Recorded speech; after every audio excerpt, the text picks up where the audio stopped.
Hey, this is Andrew, and today I'm going to be reviewing this new KUST windshield sunshade. I'm going to be talking about what I like about it, also answering some common questions that you might have. So the very first thing is that I got this, and it is only for 2017 to 2024 Mazda CX-5s. All right, so they are custom fit for the vehicle. So you want to make sure that when you purchase it, it's for the vehicle that you have.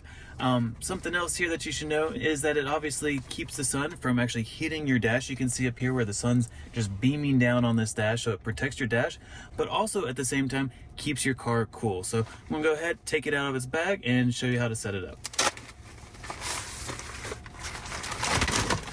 So the very first thing that you should know and that I like is that it does have this Velcro clasp that actually goes around your rear view mirror in order to hold it in place. So you want to make sure that that is Velcroed on there nicely.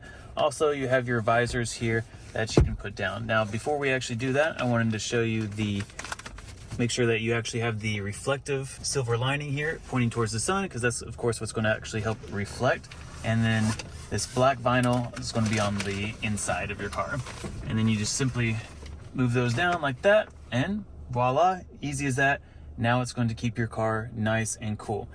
The very last thing that I'll share that's very handy in my opinion is that you do have this actual carrying case, so you don't just like take it down and throw it in your back seat, but it actually has that carrying case that looks nice to where you can either put it in your trunk or even down, between your seats, or even in the back of your seat also. So as you can tell, I'm very happy with the KUST windshield sunshade, and definitely looking forward to having it in my car to keep it nice and cool. Hope you enjoy as well.